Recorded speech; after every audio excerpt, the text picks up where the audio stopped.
Study ഫ്ലോയും turbulent ഫ്ലോയും എന്താണെന്നുള്ളതാണ് നമ്മൾ ഡെമോൺസ്ട്രേഷനിലൂടെ മനസ്സിലാക്കാൻ ശ്രമിക്കുന്നത്. ഒരു ഗ്ലാസ് ട്യൂബിൽ കൂടി വെള്ളം ഒഴുകുന്ന കേസ് എടുക്കുകയാണെങ്കിൽ ദ്രാവകം ഒഴുകുന്നത് പല ലെയറുകളായിട്ടാണ്. ആ ഓരോ ലെയറുകൾക്കും സെയിം വെലോസിറ്റി ആണ് ഉള്ളതെങ്കിൽ അത്തരം ഫ്ലോനെ പറയുന്ന പേരാണ് സ്റ്റഡി ഫ്ലോ അല്ലെങ്കിൽ stream line flow. Turbulent flow എന്ന് പറഞ്ഞു കഴിഞ്ഞാൽ സിക്സാഗ് ആയിട്ടാണ് ദ്രാവകത്തിന്റെ ഒഴുക്ക് കണക്കാക്കാനാവുക. സ്റ്റഡി ഫ്ലോനെയും ടർബുലന്റ് ഫ്ലോനെയും വ്യത്യാസപ്പെടുത്തി അറിയാൻ വേണ്ടിയിട്ട് ഒരു ക്രിട്ടിക്കൽ വെലോസിറ്റി എന്ന ടേം ഉപയോഗിക്കാറുണ്ട്. വെലോസിറ്റി ക്രിട്ടിക്കൽ വെലോസിറ്റിയേക്കാളും കുറവാണെങ്കിൽ സ്ട്രീം ലൈൻ ഫ്ലോ എന്ന് പറയും. ക്രിട്ടിക്കൽ വെലോസിറ്റിയേക്കാളും കൂടുതൽ വേഗതയിലാണ് വെള്ളം അല്ലെങ്കിൽ ദ്രാവകം പോകുന്നതെങ്കിൽ അവിടെ പറയുന്ന പേരാണ് turbulent flow. Okay, the steady or streamline flow is possible only when the liquid velocity is less than a limiting value called the critical value. അപ്പോ ദ്രാവകം ഒഴുകുന്നതിന്റെ വെലോസിറ്റിയുടെ ഒരു ലിമിറ്റിംഗ് വാല്യൂവിനെയാണ് ക്രിട്ടിക്കൽ വെലോസിറ്റി എന്ന് പറയുക. ക്രിട്ടിക്കൽ വെലോസിറ്റിയേക്കാളും കുറവാണെങ്കിൽ സ്ട്രീം ലൈൻ ഫ്ലോ ആയിരിക്കും. Critical വെലോസിറ്റിയേക്കാൾ കൂടുതലാണ് ദ്രാവകം ഒഴുകുന്നതിന്റെ velocity എന്നുള്ളതെങ്കിൽ അവിടെ നമ്മൾ പറയുക ടർബുലന്റ് ഫ്ലോ ആണ് എന്നായിരിക്കും. Okay, when the velocity of flow of a liquid is greater than the critical velocity, the flow of liquid becomes disorder and zigzag and is called turbulent flow. ഇതാണ് definition. ഇത് നമുക്ക് critical velocity പറയുമ്പോഴാണ് കൂടുതൽ വ്യക്തമായിട്ട് മനസ്സിലാവുന്നത്. അടുത്ത topic equation of continuity. ദ്രാവകം ഒഴുകുന്നു ഒരു കുഴലിൽ കൂടി. കുഴലിന്റെ പ്രത്യേകത പി എന്ന ഭാഗത്തെ ഏരിയ കൂടുതലാണ്, ക്യൂ എന്ന ഭാഗത്തെ ഏരിയ കുറവാണ്. നമുക്കറിയാം ഏരിയ കൂടുതലുള്ള ഭാഗത്ത് ദ്രാവകം ഒഴുകുന്നതിന്റെ വെലോസിറ്റി കുറവായിരിക്കും. ഏരിയ കുറവുള്ള ഭാഗത്ത് ദ്രാവകം കൂടുതൽ വേഗതയിൽ ഒലിച്ചു പോകുന്നതായിരിക്കും. ഓക്കെ, ഇത്രയേ ഉള്ളൂ. ഇപ്പൊ ഇവിടെ നമുക്ക് എടുക്കാവുന്ന അസംഷൻ പി എന്ന ഭാഗത്തും ക്യൂ എന്ന ഭാഗത്തും കൂടി കടന്നു പോകുന്ന mass of liquid is the same, m1 equal to m2. Okay, mass എങ്ങനെ കണ്ടുപിടിക്കാൻ പറ്റും? മാസ് കണ്ടുപിടിക്കാൻ വേണ്ടിയിട്ട് നമുക്ക് ഇക്വേഷൻ ഉപയോഗിക്കാം. വോളിയം പി എന്ന ഭാഗത്തെ ദ്രാവകത്തിന്റെ വോളിയം, അവിടെയുള്ള വെലോസിറ്റി ഓഫ് ഫ്ലോ v1 ആണെങ്കിൽ നമുക്ക് പറയാം a1 v1 t ആയിരിക്കും. t എന്ന് പറയുന്നത് time of flow of liquid ആണ്. ഡെൻസിറ്റി ഓഫ് ലിക്വിഡ് റോ ആണെങ്കിൽ മാസ് ഓഫ് ലിക്വിഡ് എന്തായിരിക്കും? Rho into a1 v1 t ആയിരിക്കും. അതുപോലെ Q2 എന്ന ഭാഗത്ത് കൂടി ഉള്ള ദ്രാവകത്തിന്റെ ഫ്ലോ കണക്കാക്കുമ്പോൾ അവിടെയുള്ള മാസ് A2 എന്ന ഏരിയ ക്രോസ് ചെയ്യുന്ന മാസ് എന്തായിരിക്കും? m2 equal to rho into a2 v2 into t ആയിരിക്കും. ഓക്കെ, അപ്പോ m1 m2 സെയിം ആണ്. രണ്ട് ഭാഗത്തും കൂടി ക്രോസ് ചെയ്യുന്ന ദ്രാവകത്തിന്റെ മാസ് സെയിം തന്നെയാണ്. അങ്ങനെയാകുമ്പോൾ നമുക്ക് കിട്ടുക a1 v1 equal to a2 v2 എന്നായിരിക്കും. ഓക്കെ, അതായത് ഒരു കുഴല് different area of cross section ഉള്ള കുഴല് കണക്കാക്കുകയാണെങ്കിൽ എവിടെയാണോ ഏരിയ കുറവുള്ളത് അവിടെ velocity of flow of liquid കൂടുതലായിരിക്കും. a into v is a constant. This is the equation of continuity. Next comes the most important topic of this chapter, Bernoulli's theorem or Bernoulli's principle. എന്താണ് Bernoulli's principle പറയുന്നത്? ഒരു stream line flow കണക്കാക്കുമ്പോൾ total energy of fluid is a constant. അതാണ് Bernoulli's principle പറയുന്നത്. Total എനർജികൾ ഏതെല്ലാം ചേരുന്നതാണ്? Pressure എനർജിയും potential എനർജിയും കൈനറ്റിക് എനർജിയും ചേരുന്നതായിരിക്കും. പ്രഷർ എനർജി പി ആണെന്നിരിക്കട്ടെ. h ഉയരത്തിലാണ് നമ്മുടെ ഫ്ലൂയിഡ് കൺസിഡർ ചെയ്യുന്നതെങ്കിൽ അതിന്റെ potential energy h rho g ആയിരിക്കും. റോ എന്നത് ദ്രാവകത്തിന്റെ ഡെൻസിറ്റിയാണ്. ദ്രാവകം ഒഴുകുകയാണ്. ഒഴുകുന്ന വെലോസിറ്റി v ആണെങ്കിൽ kinetic energy half rho v square ആയിരിക്കും. ഓക്കെ, ഇവിടെ റോ എന്നുള്ളത് മാസ് പെർ യൂണിറ്റ് വോളിയം ആണ്. ഇതെല്ലാം കോൺസ്റ്റന്റ് ആയിരിക്കും എന്ന് പറയുന്നതാണ് ഇത് ബെർണോളിസ് തിയറം അല്ലെങ്കിൽ ബെർണോളിസ് പ്രിൻസിപ്പിൾ. ഡയഗ്രാം വ്യക്തമായി മനസ്സിലാക്കുക. നമുക്കിനി ബെർണോളിസ് തിയറത്തിന്റെ പ്രൂഫ് നോക്കാം. ഡയഗ്രത്തിലെല്ലാം വ്യക്തമായി കൊടുത്തിട്ടുണ്ട്. ഇവിടെ ഒരു കുഴൽ എടുത്തിട്ടുണ്ട്. ആ കുഴലിന്റെ ഏരിയ എ എന്ന പോർഷനിലും ബി എന്ന പോർഷനിലും വ്യത്യാസമാണ്. എയിലെ ഏരിയ കൂടുതലാണ്, ബിയിലെ ഏരിയ കുറവാണ്. എ എന്ന പോർഷൻ H1 ഹൈറ്റിലാണ്, ബി എന്ന പോർഷൻ H2 ഹൈറ്റിലാണ് ഫ്രീ സർഫസിൽ നിന്നുള്ളത്. അപ്പൊ ഇവിടെ നമ്മൾ എടുക്കുന്ന അസംഷൻ ഇൻഫ്ലോയും ഔട്ട്ഫ്ലോയും ആയിട്ടാണ്. ഇൻഫ്ലോ പോസിറ്റീവായിട്ടും ഔട്ട്ഫ്ലോ നെഗറ്റീവായിട്ടും എടുക്കുന്നു. അപ്പം ഇൻഫ്ലോയ്ക്കുള്ള വർക്ക് ഡണും ഔട്ട്ഫ്ലോയ്ക്കുള്ള വർക്ക് ഡണും എടുക്കാം. Work done equal to change in energy എന്നുള്ള കൺസെപ്റ്റ് നമുക്ക് കൊടുക്കാവുന്നതാണ്. Work energy theorem. അപ്പോ എ എന്ന പോർഷനിൽ കൂടി ദ്രാവകം ഒഴുകാൻ ആവശ്യമായിട്ടുള്ള വർക്ക് ഡൺ എത്രയായിരിക്കും? അത് ഫോഴ്സ് ഇൻറ്റു ഡിസ്പ്ലേസ്മെന്റ് ആണ്. ഫോഴ്സ് എന്ന് പറഞ്ഞാൽ pressure into area into displacement ആണ്. നമ്മുടെ ക്യാപിറ്റൽ എ പോർഷനിൽ കൂടിയുള്ള ഫോഴ്സ് എന്ന് പറഞ്ഞാൽ P1 A1 ആയിരിക്കും. ഡിസ്പ്ലേസ്മെന്റ് അവിടെ ഡെൽറ്റ X1 ആണ്. ഇനി പ്രഷർ ഇൻറ്റു ഏരിയ എടുത്തിട്ട് അതിനെ ഫോഴ്സ് എന്ന് കൊടുക്കുന്നതിന് പകരം നമ്മളിവിടെ pressure into change in volume ആയിട്ടാണ് എടുക്കുന്നത്. So P1 into delta V അത് വർക്ക് ഡൺ അറ്റ് എ എന്ന് കൊടുക്കാം. അതുപോലെ തന്നെ വർക്ക് ഡൺ അറ്റ് ബി ഔട്ട്ഫ്ലോയിലുള്ള വർക്ക് ഡൺ എടുക്കുമ്പോഴത്തേക്കും അത് നെഗറ്റീവായിട്ട് എടുക്കുന്നു. That is -P2 A2 into delta X2. Area into displacement എന്നുള്ളതിനെ നമുക്ക് വോളിയം എന്നെടുക്കാവുന്നതാണ്. Therefore, net outflow equal to -P2 into delta V എന്ന് കിട്ടുന്നതായിരിക്കും. നെറ്റ് വർക്ക് ഡൺ കാണാൻ വേണ്ടിയിട്ട് ഇത് രണ്ടും കൂടി കൂട്ടിയെടുത്താൽ മതി, which is P1 - P2 into delta V. ഇനി ഇതിനെ എന്താ ചെയ്യേണ്ടത്? Net work done equal to change in energy എന്നുള്ളതാണ് വർക്ക് എനർജി തിയറം പറയുന്നത്. അപ്പോ ചേഞ്ച് ഇൻ എനർജി ഏതൊക്കെയാണ്? ടോട്ടൽ ചേഞ്ച് ഇൻ എനർജി ഇവിടെ സ്ഥാനം കാരണം ഉണ്ടാകുന്നത് പൊട്ടൻഷ്യൽ എനർജിയാണ്. ദ്രാവകം ഒഴുകുന്നത് മൂലം ഉണ്ടാകുന്നത് കൈനറ്റിക് എനർജിയാണ്. Total change in energy due to position that is equal to mgh എന്നുള്ള ഇക്വേഷൻ ആണ്. H എന്നുള്ളത് H1 - H2 ആണ്.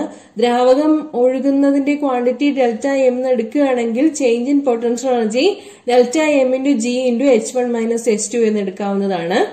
അതുപോലെ കൈനറ്റിക് എനർജി ദ്രാവകം ഒഴുകുന്നതിന്റെ നിരക്ക് വ്യത്യാസമാണ് അല്ലെ.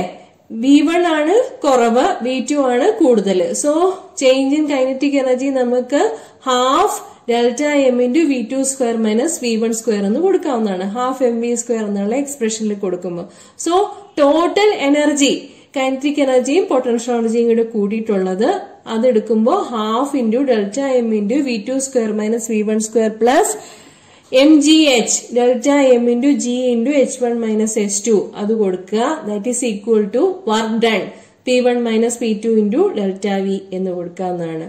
എല്ലാ ടേംസിനെയും എന്തുകൊണ്ട് ഡിവൈഡ് ചെയ്യണം? ഡെൽറ്റ വി കൊണ്ട് ഡിവൈഡ് ചെയ്യുക. അപ്പോൾ P1 - P2 equal to delta M by delta V into V2 square minus V1 square plus delta M by delta V into G into H1 - H2 എന്ന് കിട്ടുന്നതായിരിക്കും. Delta M by delta V അതാണ് നമ്മുടെ ഫ്ലൂയിഡിന്റെ density, mass per unit volume, അതാണ് density.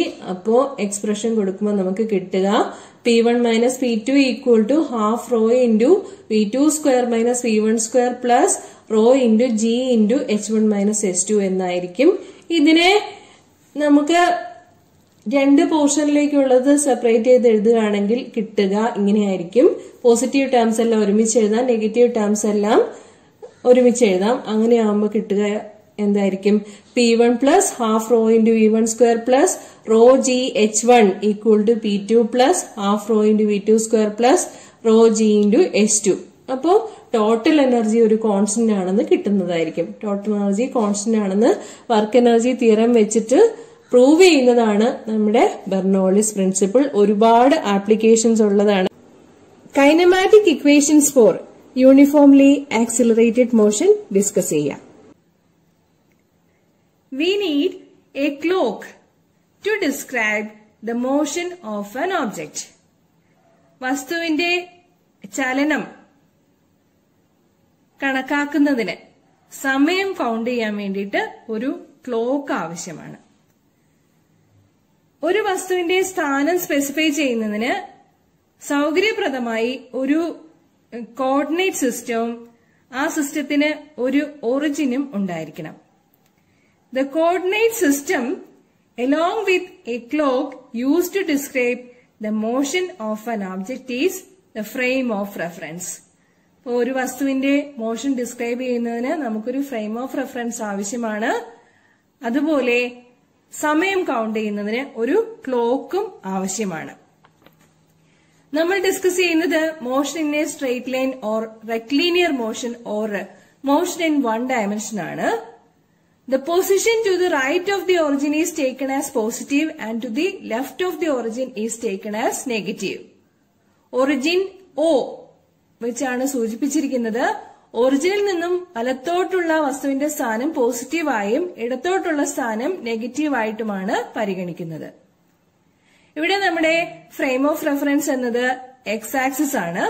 ഒരു ബോളിന്റെ ചലനമാണ് നിരീക്ഷിക്കുന്നത്. Stop clock on ആക്കുന്നതിന് തൊട്ട് മുമ്പുള്ള സമയമാണ് t ഈക്വൽ ടു 0. അതായത് ബോൾ മൂവ് ചെയ്യാൻ തുടങ്ങിയിട്ടില്ല. t equal to 0. അന്നേരം നമ്മുടെ ബോൾ ക്യാപിറ്റൽ എ എന്ന പൊസിഷനിലാണെന്ന് വിചാരിക്കുക. ഇത് x0 എന്ന കോർഡിനേറ്റ് ഉപയോഗിച്ച് സൂചിപ്പിച്ചിരിക്കുന്നത് ശ്രദ്ധിക്കുക. ബോളിന്റെ വെലോസിറ്റി അന്നേരമുള്ളത് കാണിച്ചിരിക്കുന്നത് v0 എന്നാണ്. നമ്മുടെ ബോൾ നേർരേഖയിൽ എക്സ് ആക്സിസിലൂടെ മൂവ് ചെയ്ത് ഒരു പ്രത്യേക സമയം ടിക്ക് ശേഷം ബി എന്ന പൊസിഷനിൽ എത്തുന്നു എന്ന് വിചാരിക്കുക. അന്നേരമുള്ള പൊസിഷൻ കോർഡിനേറ്റ് xt ആണ്. ബോളിന്റെ വെലോസിറ്റി എന്നത് vt ആണ്. മൂവ് ചെയ്ത് വെലോസിറ്റി മാറുന്നു. ഓക്കെ, സ്ക്രീനിൽ ഇക്കാര്യങ്ങളെല്ലാം വ്യക്തമാണ്. 2020 NCERT ടെക്സ്റ്റ് ബുക്ക്, അതായത് ലേറ്റസ്റ്റ് എഡിഷൻ ടെക്സ്റ്റ് ബുക്കില് ഇനിഷ്യൽ വെലോസിറ്റി v0 എന്നും ഫൈനൽ വെലോസിറ്റി v എന്നുമാണ് കൊടുത്തിരിക്കുന്നത്. ഇവിടെ അത് യഥാക്രമം v0യും vtയുമായിട്ടാണ് കാണിച്ചിരിക്കുന്നത്. ഇനിഷ്യൽ വെലോസിറ്റി u എന്ന ആൽഫബറ്റ് ഉപയോഗിച്ചും ഫൈനൽ വെലോസിറ്റി v എന്ന ആൽഫബറ്റ് ഉപയോഗിച്ചും സൂചിപ്പിക്കാറുണ്ട്. ഇക്കാര്യങ്ങളെല്ലാം ഒന്ന് തന്നെയാണ്. കാര്യം മനസ്സിലാക്കിയിരുന്നാൽ മതി. നമുക്കറിയാം ആക്സിലറേഷൻ എന്നാൽ change in velocity divided by time interval ആണ്. Or acceleration is the time rate of change of velocity. ഈ നിർവചനത്തിൽ നിന്നും വെലോസിറ്റി ടൈം റിലേഷൻ രൂപീകരിക്കാവുന്നതാണ്. ഇതാണ് നമുക്ക് ആദ്യമായിട്ട് ഡിറൈവ് ചെയ്യാനുള്ള relationship, velocity time relationship.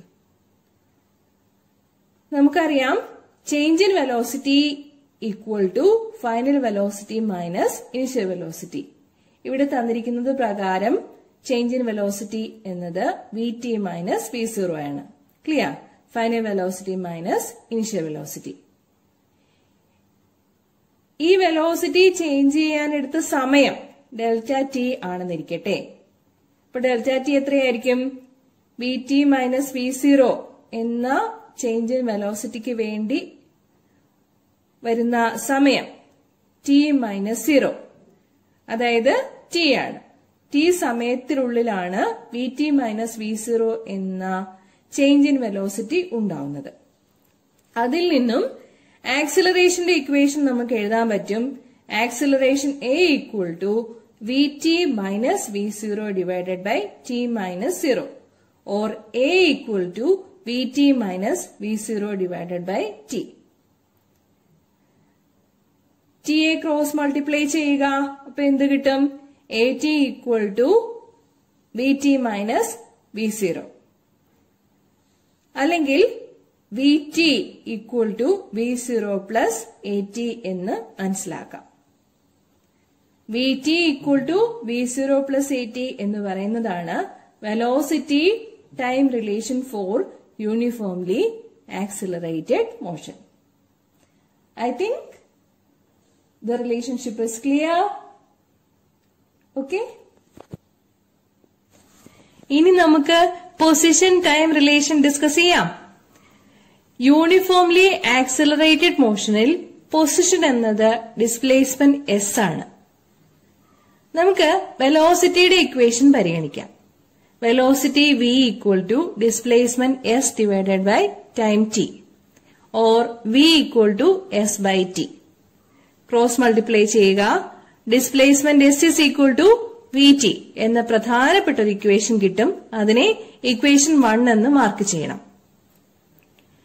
Uniform acceleration ഉള്ള ഒരു ഓബ്ജക്റ്റിനെ സംബന്ധിച്ചിടത്തോളം അതിന്റെ ഡിസ്പ്ലേസ്മെന്റ് എന്നത് ആവറേജ് വെലോസിറ്റി ഇൻറ്റു ടൈം ആയിരിക്കും.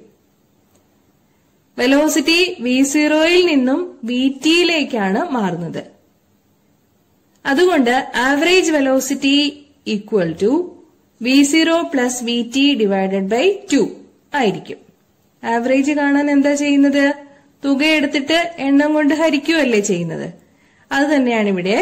രണ്ട് വെലോസിറ്റി വാല്യൂസ് ഉള്ളതുകൊണ്ട് ആവറേജ് വെലോസിറ്റി കണ്ടുപിടിക്കാൻ വേണ്ടി v0 plus vt divided by 2 എന്ന് എടുക്കാവുന്നതാണ്. നമുക്കിവിടെ വെലോസിറ്റി എന്നാൽ ആവറേജ് വെലോസിറ്റി തന്നെയാണ്. അതുകൊണ്ട് ഇക്വേഷൻ 1 ഇങ്ങനെ എഴുതാം. s is equal to v0 plus vt divided by 2 into t. Clear ആണല്ലോ? v equal to v0 plus vt divided by 2 ആണ് ഇവിടെ. എന്ന് വെച്ചാൽ s is equal to vt തന്നെയാണ് യൂണിഫോംലി ആക്സിലറേറ്റഡ് മോഷനിൽ s is equal to v0 plus vt divided by 2 into t. This is equation number 3. നമ്മള് ആദ്യം ചെയ്ത വെലോസിറ്റി ടൈം റിലേഷൻ എടുക്കാം. vt equal to v0 plus at. ഈ value equation 3യില് substitute ചെയ്യണം. Equation 3 ഏതാണ്? s is equal to v0 plus vt divided by 2 into t. അവിടെ vtക്ക് പകരം v0 plus at എന്ന് കൊടുക്കണം. അപ്പൊ എന്ത് കിട്ടും? s is equal to v0 plus vtക്ക് പകരം v0 plus at by 2 into t എന്നാവും അല്ലെ? v0 plus v0 2v0 ആണ്. So s is equal to 2v0 plus at divided by 2 into t ആണ്. ക്ലിയർ? 2v0 by 2 എന്ന് പറഞ്ഞാൽ v0, at by 2 എന്നാൽ half at. ഇനി എന്ത് ചെയ്യണം? t കൊണ്ട് ബ്രാക്കറ്റിനുള്ളിലെ രണ്ട് ടേംസിനെയും ഗുണിക്കണം. അപ്പോ കിട്ടുന്നത് s is equal to v0t plus half at square എന്നായിരിക്കും. ഇതാണ് നമ്മുടെ position time relation. Position s വരുന്നുണ്ട്, ടൈം t വരുന്നുണ്ട്. യൂണിഫോംലി ആക്സിലറേറ്റഡ് മോഷൻ പറയുമ്പോൾ ആക്സിലറേഷൻ വരുമ്പോൾ അതില് പിന്നെ വരുന്ന ഒരു ടേം എന്ന് പറയുന്നത് ഇനിഷ്യൽ വെലോസിറ്റി v0 ആണ്. ഈ റിലേഷൻഷിപ്പ് നന്നായിട്ട് എഴുതി പഠിക്കണം, ഇമ്പോർട്ടന്റ് ആണ്. Over to the third relation, which is position velocity relation. We have Vt minus V0 equal to At, equation number 1, which is our velocity time relation. Also we have displacement s is equal to average velocity into time. Uniformly accelerated motion സംബന്ധിച്ച് displacement s is equal to average velocity into time ആയിരിക്കുമെന്ന് നമ്മൾ നേരത്തെ തന്നെ കണ്ടു കഴിഞ്ഞതാണ്. Or s is equal to vt plus v0 divided by 2 into t. ഈ equation ഒന്ന് rearrange ചെയ്യാം. 2 ന്യൂമറേറ്ററിലേക്കും t ഡിനോമിനേറ്ററിലേക്കും ക്രോസ് മൾട്ടിപ്ലൈ ചെയ്യാം. അപ്പൊ എന്ത് കിട്ടും? 2s by t equal to vt plus v0. അഥവാ vt plus v0 equal to 2s by t എന്ന് വരും. ഇത് നമ്മുടെ ഇക്വേഷൻ 2 ആയിരിക്കട്ടെ. Equation 1 vt minus v0 equal to at ആണ്. Equation 2 vt plus v0 equal to 2s by t ആണ്. ഈ രണ്ട് ഇക്വേഷനുകളുടെയും LHSകൾ തമ്മിൽ ഗുണിക്കണം, RHSകൾ തമ്മിലും ഗുണിക്കണം. അപ്പോ LHSൽ എന്താണ് വരിക? vt minus v0 into vt plus v0 എന്ന് വരും. ഇത് a minus b into a plus b ഫോമിലാണ്. Which is a square minus B square. നമ്മുടെ പുതിയ ഇക്വേഷന്റെ LHSൽ അപ്പോ കിട്ടുന്നത് vt square minus v0 square എന്നായിരിക്കും. RHSൽ മൾട്ടിപ്ലൈ ചെയ്യാനുള്ളത് ഏതൊക്കെയാണ്? 2s/t ഇൻറ്റു at ആണ്. ടിയും ടിയും ക്യാൻസൽ ആകും. So in the RHS we have 2as.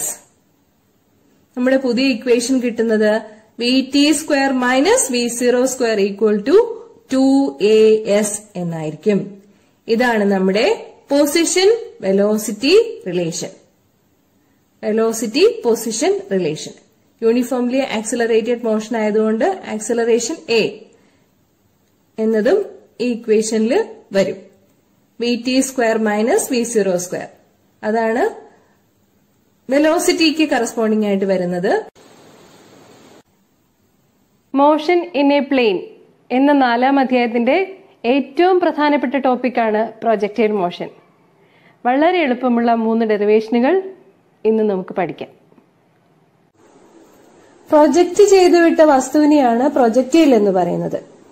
An object that is in flight after being thrown or projected is called a projectile. Projectile എന്നത് ഒരു football ആവാം, ക്രിക്കറ്റ് ബോളോ ബേസ്ബോളോ മറ്റെന്തെങ്കിലും ആവാം. Okay. Motion in a plane വിശദീകരിക്കുന്നതിന് 2 components വേണമെന്ന് നമുക്കറിയാം.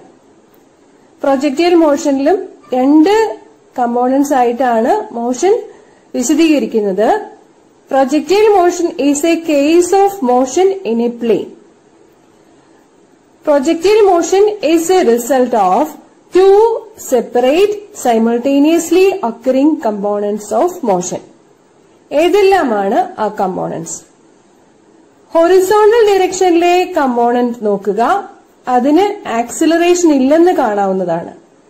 വെർട്ടിക്കൽ മോഷൻ എന്ന് പറയുന്നത് ഗുരുത്വാകർഷണ ത്വരണം, അതായത് ആക്സിലറേഷൻ ഡ്യൂ ടു ഗ്രാവിറ്റി കാരണമായിട്ടുള്ളതാണ്. ഒരു പ്രൊജക്ടൈലിന്റെ മോഷനെ സ്വാധീനിക്കുന്ന ഘടകം ആക്സിലറേഷൻ ഡ്യൂ ടു ഗ്രാവിറ്റി മാത്രമാണ് പ്രൊജക്ട് ചെയ്ത് വിട്ടുകഴിഞ്ഞാൽ. ഓക്കെ. പ്രൊജക്ടൈൽ മോഷനിലെ ഹൊറിസോണ്ടൽ കമ്പോണന്റിന്റെയും വെർട്ടിക്കൽ കമ്പോണന്റിന്റെയും ഇൻഡിപെൻഡൻസിയെ കുറിച്ച് വിശദീകരിച്ചത് മഹാനായ ശാസ്ത്രജ്ഞൻ ഗലീലിയോ. അദ്ദേഹത്തിന്റെ dialogue on the great world സിസ്റ്റത്തിൽ 1632 പ്രൊജക്ട് ചെയ്ത് വിട്ടുകഴിഞ്ഞാൽ വസ്തുവിന്റെ ചലനത്തെ സ്വാധീനിക്കുന്നത് ഗുരുത്വാകർഷണ ത്വരണം മാത്രമാണ്. A body is projected into air and is allowed to move under the influence of gravity is a projectile. Okay. Here in the figure, u is the velocity of projection and theta is the angle of projection. Projectile പോകുന്ന path കണ്ടോ? ആ ഷേപ്പിന് പറയുന്ന പേര് പരാബിള എന്നാണ്. Trajectory of A projectile is A പരാബിള. ആദ്യത്തെ ഡെറിവേഷനിലേക്ക് കടക്കുന്നു. Simple ആണ്. നമുക്കൊരു പ്രൊജക്ടൈലിനെ പരിഗണിക്കാം. u is the velocity of projection and theta is the angle of projection. Velocity ഒരു വെക്ടർ ആയതുകൊണ്ട് പ്ലെയിനിൽ അതിനെ ഹൊറിസോണ്ടൽ കമ്പോണന്റും വെർട്ടിക്കൽ കമ്പോണന്റുമായിട്ട് റിസോൾവ് ചെയ്യാൻ സാധിക്കുമെന്ന് നമുക്കറിയാം. u cos theta is the horizontal component of velocity and u sin theta is the vertical component of velocity. Vertical ഡയറക്ഷനിൽ പ്രൊജക്ടൈലിന് കിട്ടുന്ന മാക്സിമം ഹൈറ്റിനെയാണ് വെർട്ടിക്കൽ ഹൈറ്റ് h കൊണ്ട് സൂചിപ്പിച്ചിരിക്കുന്നത്. ഇവിടെ വെർട്ടിക്കൽ കമ്പോണന്റിന്റെ വെലോസിറ്റി u sin theta മാത്രമേ പരിഗണിക്കേണ്ടതുള്ളൂ. വെർട്ടിക്കൽ ഡിസ്പ്ലേസ്മെന്റ് കണ്ടുപിടിക്കുന്നതിന് v square equal to u square plus 2as എന്ന വെലോസിറ്റി ഡിസ്പ്ലേസ്മെന്റ് റിലേഷൻ പരിഗണിക്കാം. പ്രൊജക്ടൈൽ താഴെ പതിച്ചു കഴിഞ്ഞാൽ അതിന്റെ final velocity v equal to 0 ആണ്, അല്ലെ? റെസ്റ്റിലാവുകയാണ്. അപ്പോ final velocity v equal to 0. Projectile മോഷനില് വെർട്ടിക്കൽ മോഷന് വേണ്ടിയിട്ട് മുകളിലേക്ക് ആണ് പരിഗണിക്കുന്നത്. അങ്ങനെ ആയതുകൊണ്ട് ആക്സിലറേഷന്റെ ഡിറക്ഷൻ എന്ന് പറയുന്നത് നെഗറ്റീവ് ആണ്. നമുക്കറിയാം ഗുരുത്വാകർഷണ ത്വരണം ജി എല്ലായ്പ്പോഴും ഭൂമിയുടെ കേന്ദ്രത്തിലേക്കാണ്. അപ്പോ താഴത്തേക്കുള്ള ഡയറക്ഷൻ ആണ് പോസിറ്റീവായിട്ട് എടുക്കുന്നത്. മുകളിലേക്ക് ഉള്ള മോഷൻ ആവുമ്പോൾ acceleration A equal to minus G, acceleration due to ഗ്രാവിറ്റിയുടെ ഓപ്പോസിറ്റ് ഡയറക്ഷനിലേക്കാണ് കൊടുക്കേണ്ടത്. ഇവിടെ vertical displacement S is equal to H ആണ്. ഇനി വാല്യൂസ് എല്ലാം കൊടുക്കാം. V square equal to U square plus 2as ൽ കൊടുക്കുമ്പോ 0 equal to U sine theta the whole square plus 2 into minus G into H എന്ന് കിട്ടും. 2gh equal to U square sine square theta or H equal to U square sine square theta divided by 2g. ഇതാണ് ഇതിന്റെ expression, നമ്മുടെ വെർട്ടിക്കൽ ഹൈറ്റിനുള്ള expression. Okay, horizontal ഡയറക്ഷനില് displacement ഉണ്ടാവുന്നതിന് projectile എത്ര സമയം വായുവിലുണ്ട് എന്ന് പറയുന്നതാണ് അതിന്റെ time of flight. The time taken by the projectile to cover the horizontal range is called the time of flight. ഇവിടെയും നമ്മൾ വെലോസിറ്റിയുടെ വെർട്ടിക്കൽ കമ്പോണന്റ് യു സൈൻ തീറ്റയാണ് പരിഗണിക്കുന്നത്. Let us consider the position time relation. S is equal to ut plus half at square. Horizontal ഡയറക്ഷനിൽ മാത്രമാണ് displacement ഉള്ളത്. ഇവിടെ നമ്മൾ vertical direction ആണ് പരിഗണിക്കുന്നത്. അതുകൊണ്ട് vertical displacement S is equal to 0 ആയിരിക്കും. വെർട്ടിക്കൽ കേസിൽ മുമ്പ് സൂചിപ്പിച്ചതുപോലെ തന്നെ A equal to minus G ആണ്. Acceleration due to gravity negative ആയിട്ടാണ് എടുക്കുന്നത്. ആക്സിലറേഷന്റെ വാല്യൂ നെഗറ്റീവ് ജി ആണ്. യു സൈൻ തീറ്റ ആണ്. Time of flight capital T, അതാണ് നമ്മുടെ സ്മോൾ ടിക്ക് വേണ്ടിയിട്ട് സബ്സ്റ്റിറ്റ്യൂട്ട് ചെയ്ത് കൊടുക്കേണ്ടത്. അപ്പൊ എന്താ കിട്ടുക? ഇക്വേഷനിൽ കൊടുക്കുമ്പോ കിട്ടുന്നത് 0 equal to U sine theta into capital T minus half G T square എന്നായിരിക്കും. Half G T square equal to U sine theta into T. T രണ്ടു വശത്തും ക്യാൻസൽ ആയി പോകും. പിന്നെ ഉള്ളത് T equal to 2u sine theta by G എന്നായിരിക്കും. Okay, ഇനി നമുക്ക് ഹൊറിസോണ്ടൽ റേഞ്ചിന്റെ ഡെറിവേഷൻ നോക്കാം. തുടക്കത്തിൽ തന്നെ സൂചിപ്പിച്ച കാര്യം ഓർക്കണം. ഹൊറിസോണ്ടൽ ഡയറക്ഷനിലെ വെലോസിറ്റി യു കോസ് തീറ്റ എന്നുള്ളത് കോൺസ്റ്റന്റ് ആണ്. എയർ റെസിസ്റ്റൻസ് പരിഗണിക്കുന്നില്ല. അങ്ങനെ ആവുമ്പോൾ യു കോസ് തീറ്റ കോൺസ്റ്റന്റ് ആയിട്ട് എടുക്കാവുന്നതാണ്.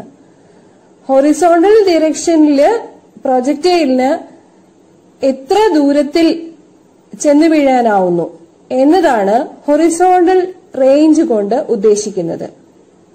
ഇവിടെ അൺആക്സിലറേറ്റഡ് മോഷൻ ആണ് ഹൊറിസോണ്ടൽ ഡയറക്ഷനില്. അങ്ങനെയാവുമ്പോൾ ഡിസ്പ്ലേസ്മെന്റിന്റെ equation S is equal to vt ആണ്. ഡിസ്പ്ലേസ്മെന്റ് S എന്നുള്ളത് റേഞ്ച് ക്യാപിറ്റൽ R ആണ്. പ്രൊജക്ടൈലിന്റെ റേഞ്ച് ക്യാപിറ്റൽ R ആണ് ഇവിടുത്തെ S. V എടുക്കേണ്ടത് ഹൊറിസോണ്ടൽ കമ്പോണന്റ് ഓഫ് വെലോസിറ്റി, അതായത് യു കോസ് തീറ്റ ആണ്. ടി എന്നുള്ളത് time of flight capital T ആണ്. അതിന്റെ വാല്യൂ നേരത്തെ നമ്മൾ വർക്ക്ഔട്ട് ചെയ്തിട്ടുണ്ട്. അങ്ങനെയാകുമ്പോൾ S is equal to VTയില് സബ്സ്റ്റിറ്റ്യൂട്ട് ചെയ്ത് കൊടുക്കുക. R range R equal to U cos theta into capital T എന്നായിരിക്കും. Or range capital R equal to U cos theta into 2U sin theta divided by G. Time of ഫ്ലൈറ്റിന്റെ equation 2U sin theta by G ആണല്ലോ. So R equal to U into U square. U square 2 sin theta cos theta by G. പക്ഷേ നമുക്കറിയാം 2 sin theta cos theta എന്നുള്ളത് sin 2 theta ആണ്. അതുകൊണ്ട് capital R range equal to U square sin 2 theta by G. എപ്പോഴാണ് range maximum ആകുന്നത്? sin 2 തീറ്റയ്ക്ക് maximum value വരുമ്പോൾ. sin 2 തീറ്റയ്ക്ക് വരാവുന്ന മാക്സിമം വാല്യൂ എന്ന് പറഞ്ഞാൽ 1 ആണ്. sin 90 ആണ് 1. So 2 theta equal to 90 degree, theta equal to 45 degree. അങ്ങനെയാകുമ്പോൾ R മാക്സിമം വാല്യൂ കിട്ടുക U സ്ക്വയർ ബൈ G എന്നുള്ളതായിരിക്കും. U നമ്മുടെ വെലോസിറ്റി ഓഫ് പ്രൊജക്ഷൻ ആണ്. G acceleration due to gravity ആണ്. ഏറ്റവും ദൂരത്തിൽ ചെന്ന് വീഴുന്നതിന് നമ്മുടെ പ്രൊജക്റ്റൈൽ 45 ഡിഗ്രിയിൽ പ്രൊജക്റ്റ് ചെയ്യണം എന്നർത്ഥം. ഇവിടെ ഇല്ലസ്ട്രേഷനിൽ ഇക്കാര്യം വ്യക്തമായിട്ട് കാണിച്ചിട്ടുണ്ട്. നോക്കിക്കോളൂ.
നമുക്കൊരു 5 മാർക്കിന്റെ ക്വസ്റ്റ്യൻ ചെയ്താലോ?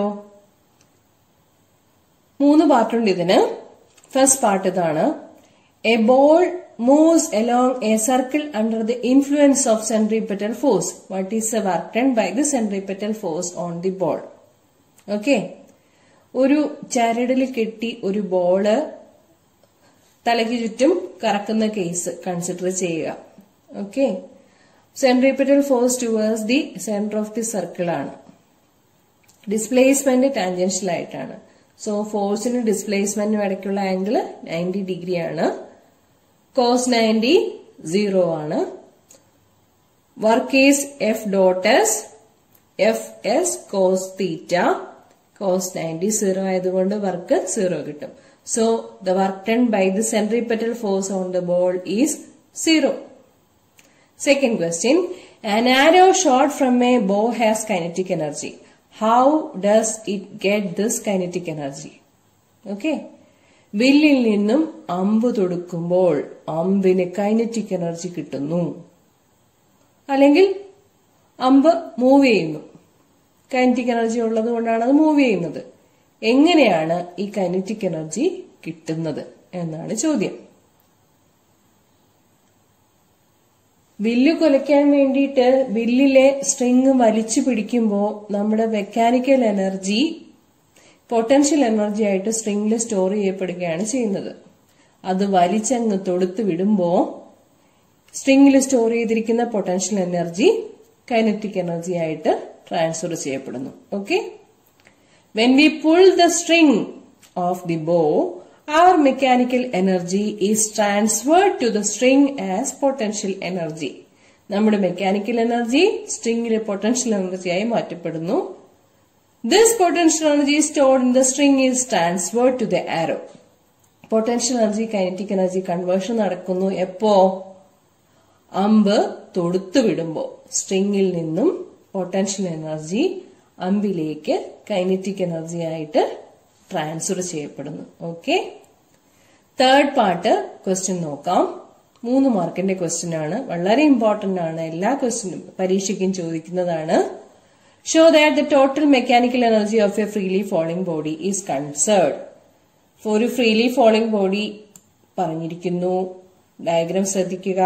h ഹൈറ്റില് ഒരു ബോഡിയെ കൺസിഡർ ചെയ്യാണ്. ഒരു കല്ല് താഴത്തേക്ക് ഇടുകയാണെന്ന് വിചാരിച്ചോളൂ. ഓക്കെ, അപ്പോ h ഹൈറ്റില് ആ പോയിന്റ് എ എന്ന് കൺസിഡർ ചെയ്യാം. താഴെ വീഴുമ്പോഴുള്ള പോയിന്റ് സി എന്ന് എടുക്കാം. ഇൻ ബിറ്റ്വീൻ ഉള്ളൊരു പോയിന്റ് ആണ് ബി. അതായത് മുകളിൽ നിന്നും എക്സ് ഡിസ്പ്ലേസ്മെന്റ് ഉണ്ടായതിനു ശേഷമുള്ള പോയിന്റ് ആണ് ബി. ഓക്കെ, ബി എന്ന് പറയുന്ന പോയിന്റില് ആ ബോഡി അല്ലെങ്കിൽ കല്ല് h-x ഹൈറ്റിലാണ്. ഓക്കെ, സോ ബി എന്ന് പറയുന്ന പോയിന്റിലെ പൊട്ടൻഷ്യൽ എനർജി mg, ഹൈറ്റിന് പകരം h-x ആണ് വേണ്ടത്. എ ബി സി ഈ 3 പോയിന്റ്സിലെയും പൊട്ടൻഷ്യൽ എനർജിയും കൈനറ്റിക് എനർജിയും കണ്ടുപിടിക്കണം. ടോട്ടൽ എനർജി എന്നാൽ പൊട്ടൻഷ്യൽ എനർജി പ്ലസ് കൈനറ്റിക് എനർജിയാണ്. അതിന്റെ സം ഒരേ വാല്യൂ തന്നെ കിട്ടിക്കഴിഞ്ഞാൽ എന്തായിരിക്കും? Mechanical law of conservation of mechanical energy proved ആണ്. Okay, at the point A വസ്തു താഴേക്ക് വീണിട്ടില്ല. So total energy is due to potential energy itself. At the point A, the potential energy is mgh because it is at a height h. Kinetic energy എന്ന് പറയുന്ന പോയിന്റില് movement തുടങ്ങാത്തത് കൊണ്ട് velocity 0 ആയിരിക്കും. So half mv². Velocity 0 ആയതുകൊണ്ട് kinetic energy 0 ആയിരിക്കും. Total energy mgh എന്ന് കിട്ടും. At the point B, point ബിയില് X displacement ഉണ്ടായി അല്ലെ? അപ്പോ നമുക്ക് ഡിസ്പ്ലേസ്മെന്റ് ഉണ്ടാകാൻ വേണ്ടിയിട്ട് അത് മൂവ് ചെയ്തു. മൂവ് ചെയ്ത് കഴിയുമ്പോൾ കൈനറ്റിക് എനർജി എത്രയാണെന്ന് കണ്ടുപിടിക്കണം. കൈനറ്റിക് എനർജി കണ്ടുപിടിക്കാൻ ഹാഫ് mv² എന്നുള്ള ഇക്വേഷൻ ആണ്. എങ്ങനെ കിട്ടും വെലോസിറ്റി? വെലോസിറ്റി കിട്ടാനായിട്ട് v² = u² + 2as എന്നുള്ള ഇക്വേഷൻ അപ്ലൈ ചെയ്യാം. v² വെലോസിറ്റിയുടെ സ്ക്വയർ ആണ്. u എന്നുള്ളത് ഇനിഷ്യൽ വെലോസിറ്റി ആണ്. Initially the body was at rest. So initial velocity is 0. Displacement ഉണ്ടാകുന്നത് എക്സ് ആണ്. താഴേക്ക് വീഴുന്നത് കൊണ്ട് ആക്സിലറേഷൻ എന്നത് ആക്സിലറേഷൻ ഡ്യൂ ടു ഗ്രാവിറ്റി ആണ്, പോസിറ്റീവ് ആണ്. സോ v² = u² + 2as എന്നുള്ള ഇക്വേഷനിൽ v² = 2gx എന്ന് കിട്ടും. കൈനറ്റിക് എനർജി ഹാഫ് mv² ആണ് ഇക്വേഷൻ. ഹാഫ് m × 2gx എന്ന് കൊടുക്കുമ്പോ കൈനറ്റിക് എനർജി mgx എന്ന് കിട്ടും. ഇവിടെ ഒരു ചെറിയ കറക്ഷൻ ഉണ്ട്. ഹാഫ് m × 2gx ആണ്. സോ mgx എന്ന് കിട്ടും. കൈനറ്റിക് എനർജി ആയേ mgx. പൊട്ടൻഷ്യൽ എനർജി എന്താ? നമ്മൾ നേരത്തെ പറഞ്ഞു mg × h - x ആണ്. കാരണം ബി എന്ന് പറയുന്ന പോയിന്റ് h - x ഹൈറ്റിലാണ്. സോ ടോട്ടൽ എനർജി കാണാൻ വേണ്ടി potential energy plus kinetic energy എടുക്കുമ്പോ mgh എന്ന് തന്നെ കിട്ടും. ഓക്കെ, ഇനി സി എന്ന് പറയുന്ന പോയിന്റിൽ എത്തുമ്പോഴേക്കും potential energy 0 ആയി. Energy is completely due to motion. So kinetic energy is half mv². Okay. v² = u² + 2as എന്നുള്ള ഇക്വേഷനിൽ കൊടുക്കാം. ഡിസ്പ്ലേസ്മെന്റ് ഉണ്ടാകുന്നത് h ആണ്. ഇനിഷ്യൽ വെലോസിറ്റി 0 തന്നെ കൊടുക്കാം. v² = 0² + 2gh എന്നായിരിക്കും ഇക്വേഷൻ കിട്ടുക. ഹാഫ് mv² സബ്സ്റ്റിറ്റ്യൂട്ട് ചെയ്ത് കൊടുക്കുമ്പോൾ ഹാഫ് m × 2gh. ഇവിടെയും ആ ചെറിയ കറക്ഷൻ വന്നിട്ടുണ്ട്. Half m × 2gh. So mgh ഹാഫും 2ഉം കൂടി ക്യാൻസൽ ചെയ്ത് പോയി mgh എന്ന് കിട്ടും. കൈനറ്റിക് എനർജി mgh ആണ്. താഴെ വീഴുമ്പോഴേക്കും താഴെ ജസ്റ്റ് വന്ന് വീഴുന്ന സമയത്ത് പൊട്ടൻഷ്യൽ എനർജി 0 ആയിരിക്കും. ഓക്കെ, ഹൈറ്റ് ഇല്ലല്ലോ. So potential energy 0 ആയിരിക്കും. Energy is completely due to motion. So potential energy = 0. Total energy is mgh. 3 പോയിന്റ്സിലെയും എത്ര പോയിന്റ്സ് എടുത്താലും എല്ലാ പോയിന്റ്സിലെയും ടോട്ടൽ എനർജി കൺസേർവ്ഡ് ആണെന്ന് കാണിക്കാൻ പറ്റും. So the law of conservation of mechanical energy is proved. Okay, energy can neither be created nor be destroyed. It could be transferred from one form to another form. The total energy is a constant. This is law of conservation of mechanical energy. Okay, perpendicular axis theorem and parallel axis theorem. ആദ്യം തന്നെ perpendicular axis theorem എന്താണെന്ന് നോക്കാം. നമുക്ക് centre of mass എന്താണെന്നും centre of gravity എന്താണെന്നും ഒക്കെ അറിയാം. ഒരു ബോഡി കൺസിഡർ ചെയ്യുക, ഒരു തിൻ പ്ലേറ്റ്. ആ തിൻ പ്ലേറ്റിനെ ലാമിന എന്ന് പറയാം. ഈ ലാമിനയിലെ ഏതെങ്കിലും ഒരു ആക്സിസിൽ കൂടിയുള്ള മൊമെന്റ് ഓഫ് ഇനർഷ്യ എന്നാൽ ആ ആക്സിസിന് പെർപെൻഡിക്കുലർ ആയിട്ടുള്ള മറ്റ് 2 ആക്സിസുകളിൽ കൂടിയുള്ള മൊമെന്റ് ഓഫ് ഇനർഷ്യകളുടെ തുകയായിരിക്കും എന്ന് പറയുന്നതാണ് പെർപെൻഡിക്കുലർ ആക്സിസ് തിയറം.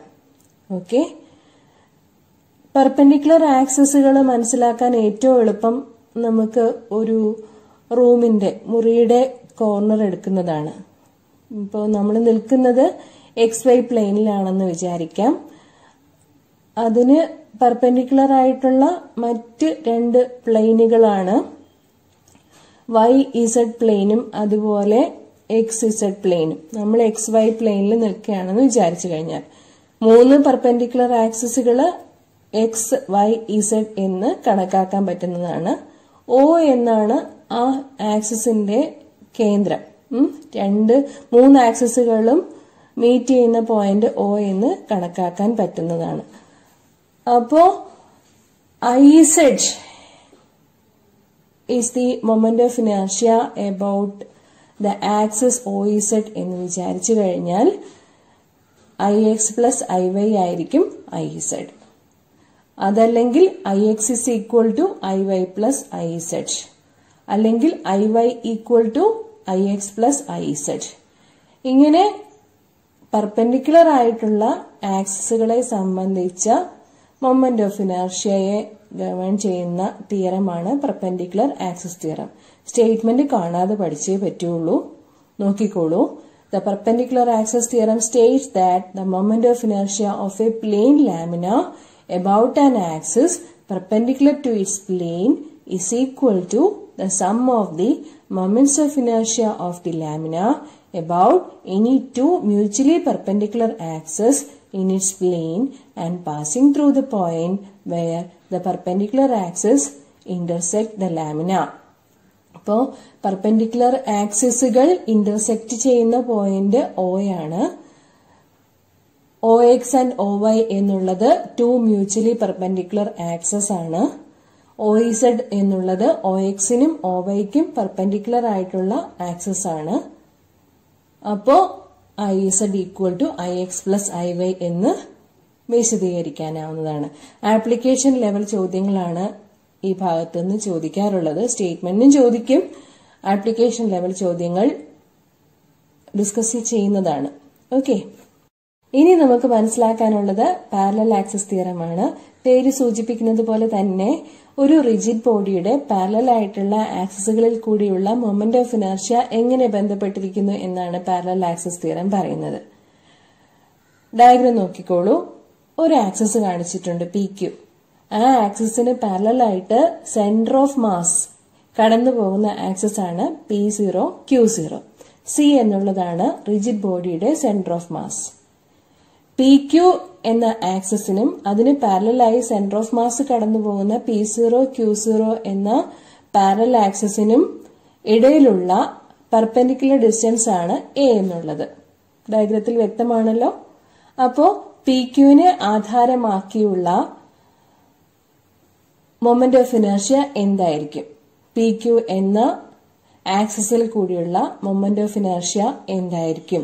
അത് PQവിന് പാരലൽ ആയിട്ടുള്ള സെന്റർ ഓഫ് മാസ് കടന്നു പോകുന്ന P0 Q0 എന്ന ആക്സിസിൽ കൂടിയുള്ള മൊമെന്റ് ഓഫ് ഇനർഷ്യയുടെ കൂടെ ബോഡിയുടെ മാസും ആ 2 പാരലൽ ആക്സിസുകൾക്കിടയിലുള്ള പെർപെൻഡിക്കുലർ ഡിസ്റ്റൻസിന്റെ സ്ക്വയർ A² കൂടെ കൂട്ടിയിട്ടുള്ള തുകയായിരിക്കും എന്ന് പറയുന്നതാണ് പാരലൽ ആക്സിസ് തിയറം. ഇത് പറയുമ്പോൾ ഒരുപാടുണ്ട്. പക്ഷെ I equal to I0 plus MA² എന്ന് പറഞ്ഞു കഴിഞ്ഞാൽ വളരെ എളുപ്പമാണ്. ഈ mathematical statement I equal to I0 plus MA² എന്ന പാരലൽ ആക്സിസ് തിയറത്തിന്റെ മാത്തമാറ്റിക്കൽ സ്റ്റേറ്റ്മെന്റ് എക്സ്പ്ലെയിൻ ചെയ്യാനും വളരെ എളുപ്പമാണ് ചിത്രം വെച്ചിട്ട്. I എന്നുള്ളത് PQവിനെ ആധാരമാക്കിയുള്ള മൊമെന്റ് ഓഫ് ഇനർഷ്യയാണ്. അതാണ് നമുക്ക് കണ്ടുപിടിക്കാനുള്ളത്.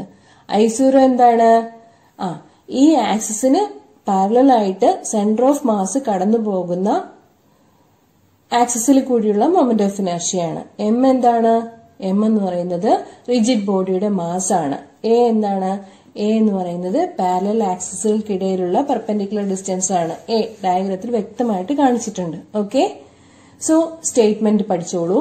The parallel axis theorem states that the moment of inertia of a rigid body about any axis is equal to the moment of inertia about a parallel axis through the center of mass plus the product of mass of the body and the square of the perpendicular distance between the axes. Statement ഇങ്ങനെ തന്നെ എഴുതി പഠിക്കണം. കാര്യം മനസ്സിലാക്കി എഴുതി പഠിച്ചാൽ മതി. Diagram വ്യക്തമായി വരച്ച് പഠിക്കണം. എന്നാൽ മാത്രമേ സ്റ്റേറ്റ്മെന്റ് ഇതുപോലെ തെറ്റുകൂടാതെ എഴുതാൻ സാധിക്കുകയുള്ളൂ. ഓക്കെ, അപ്പോൾ ഡയഗ്രത്തിന്റെ എക്സ്പ്ലനേഷൻ ആണ് തന്നിരിക്കുന്നത്. P0 Q0 എന്നുള്ളത് സെന്റർ ഓഫ് മാസ് കടന്നു പോകുന്ന ആക്സിസ് ആണ്. അതിന് പാരലൽ ആയിട്ടുള്ള ഒരു ആക്സിസ് ആണ് PQ എന്നുള്ളത്. PQനെ ആധാരമാക്കിയുള്ള മൊമെന്റ് ഓഫ് ഇനർഷ്യ ആണ് കണ്ടുപിടിക്കാനുള്ളത്. ഓക്കെ, എ എന്നത് സ്മോൾ എ ആണ് കേട്ടോ. ഇവിടെ Q എന്ന് തെറ്റായിട്ടാണ് മാർക്ക് ചെയ്തിരിക്കുന്നത്. സ്മോൾ എ എന്നത് perpendicular distance between the two parallel access ആണ്. PQ ആൻഡ് P0 Q0 ഇവയാണ് പാരലൽ ആയിട്ടുള്ള രണ്ട് ആക്സസുകൾ. ഓക്കെ, I0 എന്നുള്ളത് സെന്റർ ഓഫ് മാസ് കടന്നു പോകുന്ന ആക്സസിൽ കൂടിയുള്ള മൊമെന്റ് ഓഫ് ഇനർഷ്യ ആണ്. I എന്നുള്ളത് നമുക്ക് കണ്ടുപിടിക്കാനുള്ള പാരലൽ ആക്സസിൽ കൂടിയുള്ള മൊമെന്റ് ഓഫ് ഇനർഷ്യ ആണ്. അങ്ങനെയാവുമ്പോൾ I = I0 + ma² ആയിരിക്കും. അതാണ് പാരലൽ ആക്സിസ് തിയറം പറയുന്നത്. ഇതിനും ആപ്ലിക്കേഷൻ ഉണ്ട്. നമുക്ക് റിജിഡ് ബോഡീസിന്റെ മൊമെന്റ്സ് ഓഫ് ഇനർഷ്യ ഡിസ്കസ് ചെയ്യാനുണ്ട്. ക്വസ്റ്റ്യൻ പേപ്പർ വർക്ക്ഔട്ട് ചെയ്യുമ്പോൾ അത് കാണാം. ഓക്കെ, പാരലൽ ആക്സിസ് തിയറവും പെർപെൻഡിക്കുലർ ആക്സിസ് തിയറവും മനസ്സിലായി കാണുമെന്ന് വിചാരിക്കുന്നു. Relation between acceleration due to gravity small g and gravitational constant capital G. ഒരു വസ്തുവിൽ ഭൂമി പ്രയോഗിക്കുന്ന ആകർഷണ ബലത്തെയാണ് ആ വസ്തുവിന്റെ ഭാരം അഥവാ വെയിറ്റ് എന്ന് പറയുന്നത്. ചിത്രത്തിൽ കാണിച്ചിരിക്കുന്നത് ഭൗമോപരിതലത്തിൽ ഒരു വസ്തു m മാസുള്ളത് ഇരിക്കുന്നതായിട്ടാണ്. അങ്ങനെയാണെങ്കിൽ m മാസുള്ള വസ്തുവിന്റെ ഭാരം അഥവാ വെയിറ്റ് എന്നത് mg ആയിരിക്കും. ഗുരുത്വാകർഷണ നിയമപ്രകാരം വസ്തുവിനും ഭൂമിക്കും ഇടയിലുള്ള ആകർഷണ ബലം G, M (R²) ആണ്. നമ്മുടെ equation F = G m1 m2 R² എന്നാണ്. m1 എന്നത് ഇവിടെ ഭൂമിയാണ്, ഭൂമിയുടെ മാസ് M. m2 എന്നത് വസ്തുവാണ്, വസ്തുവിന്റെ mass m. Distance between the two masses, അതായത് ഭൂമിയുടെ കേന്ദ്രവും വസ്തുവും തമ്മിലുള്ള ഡിസ്റ്റൻസ് എന്നുള്ളത് ഭൂമിയുടെ റേഡിയസ് R ആണ്. mg എന്ന ഇക്വേഷനും G, M (R²) എന്ന ഇക്വേഷനും ഒരേ കാര്യത്തെ തന്നെയാണ് സൂചിപ്പിക്കുന്നത്. രണ്ടും ഭൂമി പ്രയോഗിക്കുന്ന ആകർഷണ ബലമാണ് വസ്തുവിൽ. അങ്ങനെയാകുമ്പോ രണ്ട് ഇക്വേഷൻസും ഇക്വേറ്റ് ചെയ്യാം. അതിൽ നിന്നും നമുക്ക് കിട്ടുന്ന സ്മോൾ ജിയുടെ വാല്യൂ G, M (R²) എന്നാണ്. ഇതിൽ നിന്നും എന്താണ് മനസ്സിലാക്കേണ്ടത്? ഭൗമോപരിതലത്തിൽ സ്മോൾ ജിയുടെ വാല്യൂ ഒരു കോൺസ്റ്റന്റ് ആണെന്നാണ്. ആക്സിലറേഷൻ ഡ്യൂ ടു ഗ്രാവിറ്റി ഭൗമോപരിതലത്തിൽ ഒരു കോൺസ്റ്റന്റ് ആണെന്നാണ് നമ്മൾ മനസ്സിലാക്കേണ്ടത്. ഗ്രാവിറ്റേഷണൽ കോൺസ്റ്റന്റ് Gയുടെ വാല്യൂ 6.67 × 10⁻11 Nm²/kg² ആണ്. ഭൂമിയുടെ mass of the order of 10⁻30 kilogram ആണ്. ഭൂമിയുടെ റേഡിയസ് ആവറേജ് വാല്യൂ 6400 കിലോമീറ്റർ എന്നെടുത്തു കഴിഞ്ഞാൽ ഈ വാല്യൂസ് എല്ലാം സബ്സ്റ്റിറ്റ്യൂട്ട് ചെയ്യുമ്പോൾ കിട്ടുക സ്മോൾ ജിയുടെ വാല്യൂ 9.8 m/s² എന്നായിരിക്കും.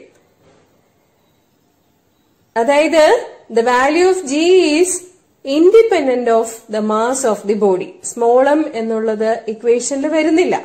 അതുകൊണ്ട് തന്നെ acceleration due to gravity small g is independent of the mass m of the body. വ്യത്യസ്ത മാസുള്ള വസ്തുക്കൾ ഭൗമോപരിതലത്തിൽ ഉണ്ടെന്ന് വിചാരിക്കുക. അവയുടെ മാസിനെ ഡിപ്പെൻഡ് ചെയ്യാതെ തന്നെ അവയിലെല്ലാം അനുഭവപ്പെടുന്നത് ഒരേ ത്വരണം തന്നെയായിരിക്കും. എപ്പോഴാണ്? അവ താഴേക്ക് വീഴുമ്പോൾ. ഓക്കെ, എല്ലാ വസ്തുക്കളെയും ഭൂമി അതിന്റെ കേന്ദ്രത്തിലേക്ക് ആകർഷിക്കുന്നുണ്ട് എന്നതിനെ ആസ്പദമാക്കിയാണ് നമുക്ക് ഈ കാര്യങ്ങളെല്ലാം വിശദീകരിക്കുവാൻ പറ്റുന്നത്. ഓക്കെ, ഭൗമോപരിതലത്തിൽ ആക്സിലറേഷൻ ഡ്യൂ ടു ഗ്രാവിറ്റിയുടെ വാല്യൂ കോൺസ്റ്റന്റ് ആണെന്ന് പറഞ്ഞു കഴിഞ്ഞു. എർത്തിന്റെ സർഫസിൽ നിന്നും h ഉയരത്തിലാണ് ഒരു വസ്തുവെങ്കിൽ acceleration due to gravity constant ആയിരിക്കുമോ? തീർച്ചയായും ഇല്ല. Acceleration due to gravity small g = G, M (R²). ആ എക്സ്പ്രഷനിൽ തീർച്ചയായും മാറ്റം വരും. h ഉയരത്തിൽ m മാസുള്ള വസ്തുവിൽ അനുഭവപ്പെടുന്ന acceleration due to gravity g1 ആണെന്നിരിക്കട്ടെ. then g1 equal to capital G capital M divided by r plus h the whole square എന്നാവും. ഇത് ഇക്വേഷൻ 1 എന്ന് മാർക്ക് ചെയ്യുക. നമുക്ക് ഭൗമോപരിതലത്തിൽ ജിയുടെ വാല്യൂ അറിയാം, gm by r square. This is equation 2. To find the value of g1, let us take the ratio of both the equations. Equation 1നെ equation 2 കൊണ്ട് ഹരിക്കാം. ഒരു ഫ്രാക്ഷൻ ആണ് ഹരിക്കാനുള്ളത്. ഫ്രാക്ഷൻ കൊണ്ട് ഹരിക്കുക എന്നാൽ തിരിച്ചിട്ട് ഗുണിക്കുകയാണെന്ന് അറിയാലോ. g1ഉം ഫ്രാക്ഷൻ ആണ്, gയും ഫ്രാക്ഷൻ ആണ്. അപ്പോ g കൊണ്ട് ഹരിക്കാനുള്ളപ്പോ g എന്ന ഫ്രാക്ഷനെ തിരിച്ചിട്ട് ഗുണിക്കുകയാണ് ചെയ്യേണ്ടത്. അങ്ങനെയാകുമ്പോൾ ഇക്വേഷൻ എങ്ങനെ വരും? g1 by g equal to gm by r plus h the whole square into r square divided by gm. gm gets cancelled. Then g1 by g equal to r square divided by r plus h the whole square. Cross multiply ചെയ്യാം. അന്നേരം LHSൽ g1 മാത്രമാകും. g1 equal to g r square divided by r plus h the whole square. Okay, r square ന്യൂമറേറ്ററിലും ഉണ്ട് ഡിനോമിനേറ്ററിലും ഉണ്ട്. r സ്ക്വയറിനെ എങ്ങനെ cancel ചെയ്യാൻ പറ്റും? ഡിനോമിനേറ്ററിലെ r plus h the whole സ്ക്വയറിൽ നിന്നും r സ്ക്വയർ പുറത്തെടുത്താലേ ന്യൂമറേറ്ററിലുള്ള r സ്ക്വയറുമായിട്ട് ക്യാൻസൽ ചെയ്യാൻ പറ്റുള്ളൂ. അപ്പോ എക്സ്പ്രഷൻ എങ്ങനെയായിരിക്കും? g1 equal to g r square divided by r square into 1 plus h by r the whole square എന്നായിരിക്കും. r square ക്യാൻസൽ ചെയ്ത് കഴിഞ്ഞാൽ എക്സ്പ്രഷൻ വരിക g1 equal to g divided by 1 plus h by r the whole square എന്നാണ്. ഇനി എന്താ വേണ്ടത്? ഡിനോമിനേറ്ററിലെ 1 plus h by r the whole squareനെ ന്യൂമറേറ്ററിലേക്ക് കൊണ്ടുവരണം. അന്നേരം g1 equal to 1 plus h by r the whole raised to minus 2 എന്നാകും. 1 plus h by r the whole raised to minus 2നെ expand ചെയ്യണം. Binomial expansion ആണ് അപ്ലൈ ചെയ്യാനുള്ളത്. ആദ്യത്തെ രണ്ട് terms മാത്രം എടുത്താൽ മതിയാകും. കാരണം h എന്നുള്ള value capital R radius of എർത്തുമായിട്ട് കമ്പയർ ചെയ്യുമ്പോൾ വളരെ ചെറുതാണ്. അതുകൊണ്ട് ആദ്യത്തെ രണ്ട് ടേംസ് മാത്രം എടുത്താൽ മതി. ഹയർ ഓർഡർ ടേംസിലേക്ക് പോകേണ്ട ആവശ്യമില്ല. അങ്ങനെ ആകുമ്പോൾ എക്സ്പ്രഷൻ വരിക g1 equal to g into 1 minus 2h divided by r എന്നായിരിക്കും. പ്രത്യേകം ഓർക്കുക, എർത്തിന്റെ റേഡിയസുമായിട്ട് കമ്പയർ ചെയ്യുമ്പോൾ, അതായത് ക്യാപിറ്റൽ ആറുമായിട്ട് കമ്പയർ ചെയ്യുമ്പോൾ സ്മോൾ h വളരെ ചെറുതാണ്. അതുകൊണ്ടാണ് നമുക്ക് g1 equal to g into 1 plus h by r the whole raised to minus 2നെ എക്സ്പാൻഡ് ചെയ്തപ്പോ g1 equal to g into 1 minus 2h by r എന്ന് അപ്രോക്സിമേറ്റ് ചെയ്തത്. ഇത് ആക്ച്വൽ വാല്യൂ അല്ല, അപ്രോക്സിമേഷൻ ആണ്. ഹയർ ഓർഡർ ടേംസ് എല്ലാം neglect ചെയ്ത് മാറ്റിയിരിക്കുകയാണ്. ഓക്കെ, ഒരു 10 കിലോമീറ്റർ ഉയരത്തിലുള്ള വസ്തുവാണെങ്കിൽ ആക്സിലറേഷൻ ഡ്യൂ ടു ഗ്രാവിറ്റിയിലുള്ള വ്യത്യാസം വളരെ വളരെ ചെറുതാണ്. അത് നമ്മുടെ 9.8 മീറ്റർ പെർ സെക്കൻഡ് സ്ക്വയറിൽ നിന്ന് പറയത്തക്ക വ്യത്യസ്തമൊന്നും ആയിരിക്കില്ല. ഒരു 1000 കിലോമീറ്റർ ഉയരത്തിലൊക്കെയുള്ള ഒരു വസ്തുവാണെന്നുണ്ടെങ്കിൽ 6400 കിലോമീറ്റർ റേഡിയസ് ഉള്ള എർത്തുമായിട്ട് കമ്പയർ ചെയ്യുമ്പോൾ ആക്സിലറേഷൻ ഡ്യൂ ടു ഗ്രാവിറ്റിയിൽ വ്യത്യാസം വന്നേക്കാം. 10 കിലോമീറ്ററിലൊന്നും പറയത്തക്ക വ്യത്യാസം ഉണ്ടാവുകയില്ല. ഓക്കെ, ഇനി നമ്മുടെ വസ്തു ഡി ഡെപ്തിലാണെന്ന് വിചാരിക്കുക. എർത്തിനെ ഒരു പെർഫെക്റ്റ് സ്ഫിയർ ആയിട്ടാണ് പരിഗണിക്കുന്നത്. അങ്ങനെയാണ് കാൽക്കുലേഷൻസ് വർക്ക്ഔട്ട് ചെയ്തിട്ടുള്ളത്. റേഡിയസ് ക്യാപിറ്റൽ ആർ ആണെങ്കിൽ സ്ഫിയറിന്റെ വോളിയം 4/3 πr³ ആണെന്ന് അറിയാലോ. അതായത് വോളിയം ആർ ക്യൂബിന് പ്രൊപ്പോർഷണൽ ആണ്. വോളിയം ഇൻറ്റു ഡെൻസിറ്റി ആണ് മാസ്. അതുകൊണ്ട് തന്നെ mass of the sphere is also proportional to R cube. ചിത്രത്തിൽ കാണിച്ചിരിക്കുന്നത് നോക്കുക. ഡി ഡെപ്തിലുള്ള സ്മോൾ സ്ഫിയറിന്റെ റേഡിയസ് ആർ മൈനസ് ഡി ആണ്. അത് മനസ്സിലാക്കാൻ ബുദ്ധിമുട്ടൊന്നുമില്ലല്ലോ. ഈ സ്മോൾ സ്ഫിയറിന്റെ മാസ് എം സഫിക്സ് എസ് എന്ന് കൊടുക്കുക. Mass of earth capital M എന്നും കൊടുക്കുക. അങ്ങനെയാണെങ്കിൽ M S divided by M equal to R minus D the whole cube divided by R cube ആയിരിക്കും. റേഷ്യോ എടുത്തതാ. കാരണം എന്താ? Mass of a sphere is proportional to the cube of its radius. ഈ ഇക്വേഷനിൽ നിന്നും ഇക്വേഷൻ 1 നമുക്ക് പ്രത്യേകമായി എടുത്ത് എഴുതാം. M S equal to M into R minus D the whole cube divided by R cube. Equation 1 clear ആയിട്ടുണ്ടാവും എന്ന് വിചാരിക്കുന്നു. ഇനി നമ്മുടെ സ്മോൾ സ്ഫിയറിലെ ഒരു പോയിന്റ് മാസ് ആണ് സ്മോൾ. ഒരു റെഡ് ഡോട്ട് ഇട്ട് കാണിച്ചിട്ടില്ലേ? അത് സ്മോൾ സ്ഫിയറിലെ ഒരു പോയിന്റ് മാസ് ആണ്. അതിൽ അനുഭവപ്പെടുന്ന ഫോഴ്സ് എന്ന് പറയുന്നത് F equal to G M S M divided by R minus D the whole square ആയിരിക്കും. അതിനെ ഇക്വേഷൻ 2 എന്ന് മാർക്ക് ചെയ്യുക. ഈ ഇക്വേഷൻ എവിടുന്നാ വന്നത്? F equal to G capital M small M divided by R square എന്ന ഫണ്ടമെന്റൽ ഇക്വേഷനിൽ നിന്ന് വന്നതാണ്.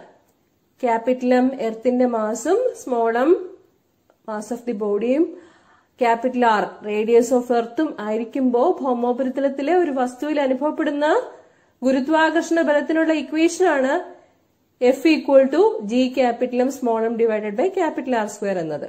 ഓക്കെ, അപ്പം ഇക്വേഷൻ 1ഉം 2ഉം ക്ലിയർ ആയിട്ടുണ്ടാവും എന്ന് വിചാരിക്കുന്നു. ഇനി എന്താ വേണ്ടത്? ഇക്വേഷൻ 1 ഇക്വേഷൻ 2ല് സബ്സ്റ്റിറ്റ്യൂട്ട് ചെയ്ത് കൊടുക്കണം.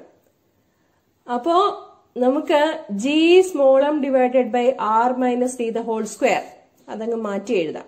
ഇനി ഏതാ വേണ്ടത്? എം എസിന്റെ വാല്യൂ ആണ് സബ്സ്റ്റിറ്റ്യൂട്ട് ചെയ്ത് കൊടുക്കാനുള്ളത്. എം എസിന്റെ വാല്യൂ ഇക്വേഷൻ 1ൽ നിന്ന് അങ്ങ് എഴുതി കൊടുക്കുക. Therefore, capital F equal to G small m divided by R minus D the whole square into M into R minus D the whole cube divided by R cube. ഇവിടെ R minus D the whole square denominatoril ഉള്ളതും ന്യൂമറേറ്ററിലെ ഒരു R minus D യും കൂടി cancel ആയി പോകും. R minus D the whole square കൂടി cancel ആയി പോകും. പിന്നെ വരുന്നത് F equal to G capital M small m into R minus D divided by R cube എന്നായിരിക്കും. ഈ ഇക്വേഷനിൽ നിന്ന് F by small m എടുക്കാം. ഓക്കെ, അതാണ് ഡി ഡെപ്തിലുള്ള വസ്തുവിലെ acceleration due to gravity. Acceleration due to gravity at a depth d, gd equal to F by m equal to g m into r minus d divided by r cube. Okay. Acceleration due to gravity on the surface of the earth, small g equal to g capital M divided by capital R square. അങ്ങനെയാകുമ്പോൾ നമ്മുടെ നേരത്തെ എഴുതിയ expression G D equal to G into R minus D divided by R. R minus D by R എന്ന് പറഞ്ഞു കഴിഞ്ഞാൽ 1 minus D by R ആണ്. Therefore G D equal to G into 1 minus D by R. ഇതാണ് നമ്മുടെ expression, നമുക്ക് കണ്ടുപിടിക്കാനുള്ള expression. Acceleration due to gravity at a depth small D. D ഡെപ്തിലേക്ക് പോകുന്തോറും acceleration due to gravity 1 minus D by R കണ്ട് കുറയുമെന്നാണ് ഈ ഇക്വേഷന്റെ അർത്ഥം. Acceleration due to gravity maximum ആവുക ഭൗമോപരിതലത്തിലായിരിക്കുമ്പോഴാണ്. G M by R square, അതാണ് maximum value of acceleration due to gravity. ഉയരങ്ങളിലേക്ക് പോയാലും ആഴങ്ങളിലേക്ക് പോയാലും ആക്സിലറേഷൻ ഡ്യൂ ടു ഗ്രാവിറ്റി കുറവായിരിക്കും. ഓക്കെ, ഉയരങ്ങളിലേക്ക് പോകുമ്പോൾ 1 മൈനസ് 2h ബൈ ആർ കണ്ട് കുറയും. ഡെപ്തിലേക്ക് പോകുമ്പോൾ 1 മൈനസ് d/r കണ്ട് കുറയും. ഈ രണ്ട് ഡെറിവേഷനും ഇമ്പോർട്ടന്റ് ആണ്, ചെയ്ത് പഠിക്കണം, എഴുതി പഠിക്കണം. രണ്ടാമത്തെ ഡെറിവേഷൻ കുറച്ച് ശ്രദ്ധിച്ച് പഠിച്ചാലേ മനസ്സിലാവുള്ളൂ. പ്രത്യേകം ശ്രദ്ധിക്കുക. ഇനി നമുക്ക് ഡിസ്കസ് ചെയ്യാനുള്ളത് ഫ്ലൂയിഡ് പ്രഷറിനെ സംബന്ധിച്ച വളരെ പ്രധാനപ്പെട്ട ഒരു നിയമമാണ്. അതാണ് പാസ്കൽസ് ലോ. പാസ്കൽസ് ലോയും അതിന്റെ ഒരു ആപ്ലിക്കേഷനായ ഹൈഡ്രോളിക് ലിഫ്റ്റുമാണ് ഇവിടെ കാണിച്ചിരിക്കുന്നത്. എന്താണ് പാസ്കൽസ് ലോ പറയുന്നത്? The pressure exerted at any point on an enclosed fluid is transmitted equally in all directions. ഫ്ലൂയിഡിന്റെ ഏതെങ്കിലും ഒരു ഭാഗത്ത് എക്സേർട്ട് ചെയ്യുന്ന പ്രഷർ എല്ലാ ഡയറക്ഷനിലേക്കും തുല്യമായി ട്രാൻസ്മിറ്റ് ചെയ്യപ്പെടുന്നുണ്ടാവും. ഇതാണ് പാസ്കൽസ് ലോ പറയുന്നത്. ഹൈഡ്രോളിക് ലിഫ്റ്റ് പാസ്കൽസ് ലോയുടെ ഒരു ആപ്ലിക്കേഷനാണ്. It is used to lift heavy objects. ഇതൊരു ഫോഴ്സ് മൾട്ടിപ്ലയർ ആണ്. ബലം മൾട്ടിപ്ലൈ ചെയ്ത് പ്രയോജനപ്പെടുത്താനായിട്ട് സാധിക്കുന്ന ഉപകരണമാണ് ഹൈഡ്രോളിക് ലിഫ്റ്റ്. ഹൈഡ്രോളിക് ലിഫ്റ്റിന്റെ ഭാഗങ്ങൾ ഏതെല്ലാമാണ്? 2 സിലിണ്ടറുകൾ ഉണ്ടായിരിക്കും. രണ്ടിന്റെയും ഏരിയ ഓഫ് ക്രോസ് സെക്ഷൻ വ്യത്യാസമുള്ളതായിരിക്കും. അവയെ കണക്ട് ചെയ്ത് ഒരു പൈപ്പ് ഉണ്ടാവും. The cylinders are fitted with watertight frictionless pistons of different cross-sectional areas. അതാണ് ഇവിടെ കാണിച്ചിരിക്കുന്നത്. കണ്ടിന്യൂസ് ഫ്ലൂയിഡ് ആണ് 2 സിലിണ്ടറുകളിലും അതുപോലെ പൈപ്പിലും കൂടി കാണിച്ചിരിക്കുന്നത്. Okay, the cylinders and the pipe contain A liquid. വെള്ളം ആണെന്ന് വിചാരിക്കുക. ഓക്കെ, അപ്പോ ഇവിടെ കാണിച്ചിരിക്കുന്നത് 2 പിസ്റ്റണുകളിലും ഉള്ള പ്രഷറാണ്. പ്രഷർ നമുക്കറിയാം ഫോഴ്സ് ബൈ ഏരിയ ആയിരിക്കും. ആദ്യത്തെ പിസ്റ്റണിൽ കൊടുക്കുന്ന പ്രഷർ എന്ന് പറയുന്നത് F1/A1 ആണ്. രണ്ടാമത്തെ പിസ്റ്റണിൽ ഉള്ള പ്രഷർ എന്ന് പറയുന്നത് F2/A2 ആണെന്നിരിക്കട്ടെ. അപ്പോ ആദ്യത്തെ പിസ്റ്റണിൽ കൊടുക്കുന്ന ഫോഴ്സ് എന്ന് പറയുന്നത് പ്രഷർ ഇൻറ്റു ഏരിയ. ഓക്കെ, അപ്പം P/A1 എന്ന് കൊടുക്കാം. രണ്ടാമത്തെ പിസ്റ്റണിലുള്ളത് P/A2 എന്ന് കൊടുക്കാവുന്നതാണ്. നമുക്കറിയാവുന്നതാണ് A1 > A2 അല്ലെ. ഏരിയ ചെറിയ പിസ്റ്റണിന്റേത് കുറവാണ്, വലിയ പിസ്റ്റണിന്റെ A2 കൂടുതലാണ്. അങ്ങനെ വരുമ്പോ എന്തായിരിക്കും? F1 > F2. ഓക്കെ, അതായത് വലിയ ഫോഴ്സ് ആയിരിക്കും രണ്ടാമത്തെ പിസ്റ്റണില് അനുഭവപ്പെടുക. രണ്ടാമത്തെ പിസ്റ്റണിലേക്ക് ട്രാൻസ്മിറ്റ് ചെയ്യപ്പെടുന്ന പ്രഷർ കൂടുതലായിരിക്കും. Okay, a small force applied on the smaller piston is made available as a very large force at the larger piston. Okay, അതായത് പ്രഷർ ഈക്വൽ ആയിട്ട് ട്രാൻസ്മിറ്റ് ചെയ്യപ്പെടുന്നു.